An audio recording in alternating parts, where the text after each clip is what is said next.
Call me Ishmael, the opening line of Moby-Dick, is the first of many biblical references throughout the novel. Herman Melville uses biblical rhetoric not only to provide familiar connections to the reader, but also to make a social commentary on American westward expansion, industrialism, and manifest destiny.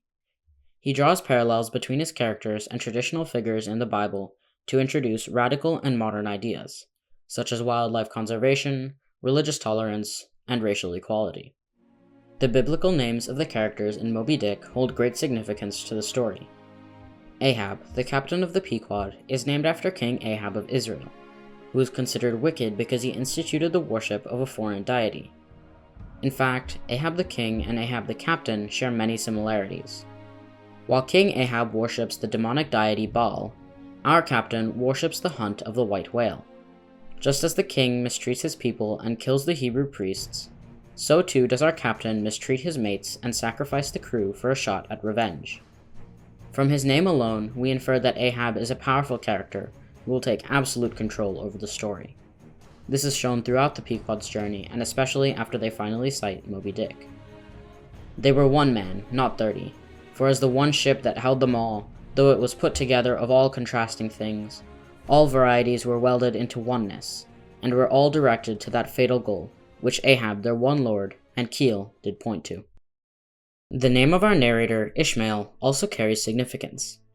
In the Bible, Ishmael is Abraham's son, cast out into the desert, although God eventually spares him. Like the biblical Ishmael, our narrator is cast out of society on land. He is a prophet, saved by the Rachel like God saved the biblical Ishmael, for him to return to society and pass on the story of the Pequod.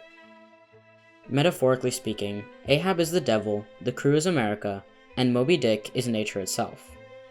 Ahab represents sin, and in particular, pride, greed, and wrath. He pridefully compares himself to God, like the high-tempered Hercules and the fallen angel Lucifer. O life, here I am, proud as a Greek god, and yet standing debtor to this blockhead for a bone to stand on. Cursed be that mortal inter-indebtedness which will not do away with ledgers. He laments the records of conscience and wishes for complete independence. Ahab also represents wrath because he continues to chase Moby-Dick, even though he knows it will be the end of him and his crew. Ahab uses the hunt to justify his immoral choices, such as declining to help Captain Gardner of the Rachel find his lost son. The final sin Ahab represents is greed, because he motivates the crew to support him on his mission for vengeance with the doubloon, and even then, he snatches it away from Tashtego at the last second. Not the same instant, not the same, no, the doubloon is mine. Fate reserved the doubloon for me. I only. None of ye could have raised the white whale first. In the context of young America, this signifies the settlers expanding westward, justifying the murder of natives and the destruction of nature with the belief in manifest destiny and motivation of greed. The crew, the American people, are swayed by the utopia promised to them, which leads to their doom. Moby-Dick is a force of nature. It is unfeeling and unforgiving. Nature has no personal vendetta against you. Trying to fight nature will only cause you damage, death, and despair. Like the whalemen who were lost at sea, you will only be remembered as a name on a placard in a church in New Bedford. When we first started reading the novel, I chose to study biblical rhetoric because it was prevalent in chapters 96 and 97.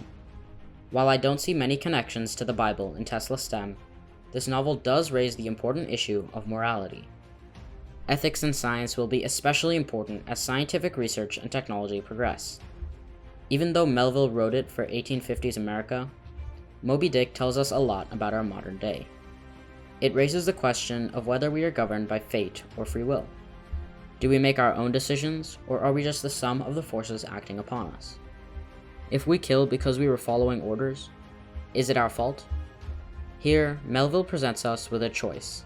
We can either stand by and watch it happen, or we can make a difference. Melville brings up wildlife conservation at a time when the world collectively turned a blind eye. He considers Queequeg's religion equal to Christianity, which is blasphemy. 170 years ago, Herman Melville gave America a choice. Now it's your turn to choose.